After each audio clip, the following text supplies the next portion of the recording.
Hello friends, स्वागत है आपका आपके अपने यूट्यूब चैनल ज्ञान प्लस पर। ओबीसी आरक्षण पर लगभग बड़ी खबर निकल के सामने आ रही है। देश में लगभग आधी आबादी से संबंधित अब बड़ा फैसला आने वाला है। रोहिणी आयोग सरकार को 1-2 दिन में रिपोर्ट सौंपेगा। 3 से 4 श्रेणियों में बांटा जा सकता है ओबीसी आरक्षण। तो चलिए थोड़ा विस्तार से देखते हैं क्या है पूरी खबर। चैनल पर पहली बार है, चैनल को सब्सक्राइब तथा बेल आइकन को प्रेस करना मत भूलिएगा। चलिए शुरू करते हैं।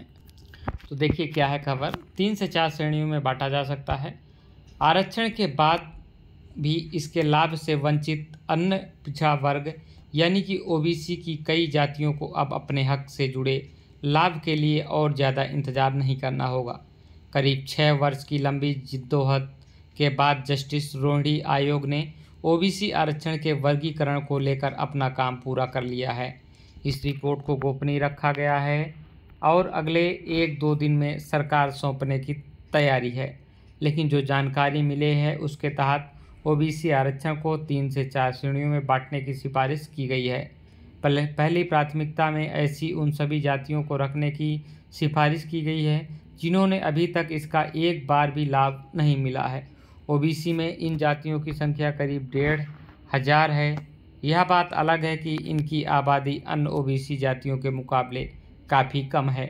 आयोग ने रिपोर्ट सौंपने के लिए सरकार से समय मांगा है। उसका कार्यकाल भी 31 जुलाई को खत्म हो रहा है। आयोग से जुड़े उच्च पदस्थ सूत्रों के मुताबिक ओबीसी आरक्षण को अब बांटने के लिए 2 फार्मूले तैयार किए गए हैं। दोनों ही एक दूसरे के पूरक हैं।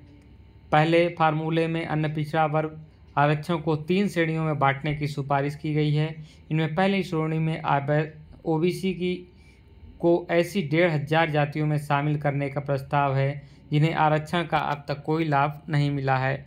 इन्हें 10% आरक्षण देने की बात कही गई है। दूसरी श्रेणी में ऐसी जातियों को रखा गया है जिन्हें 1 या 2 बार इसका लाभ मिला है। इनकी संख्या करीब 1,000 बताई गई है।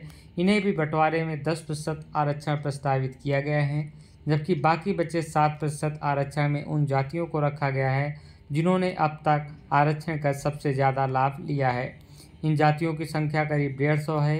कई राज्य इस पैटर्न पर ओबीसी आरक्षण का बंटवारा कर चुके हैं।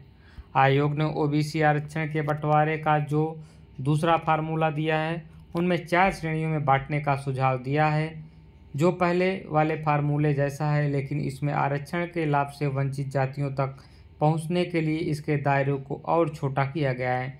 इसमें पहली श्रेणी में 10%, दूसरी श्रेणी में 9%, तीसरी श्रेणी में 6% और चौथी श्रेणी में 2% रखी गई है।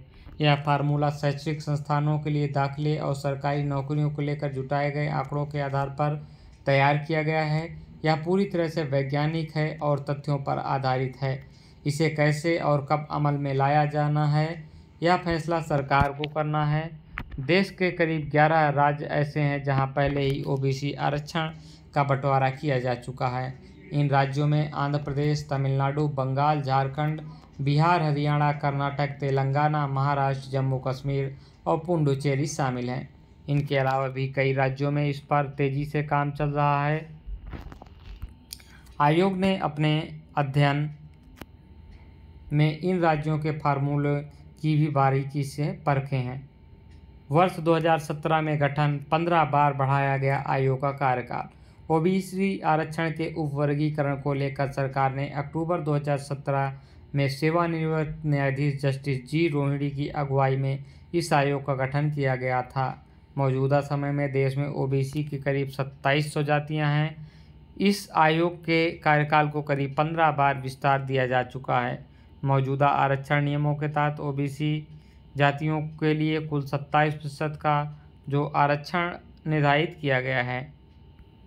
तो ये रही आपके लिए अपडेट ओबीसी आरक्षण से संबंधित। जय हिंद, जय भारत।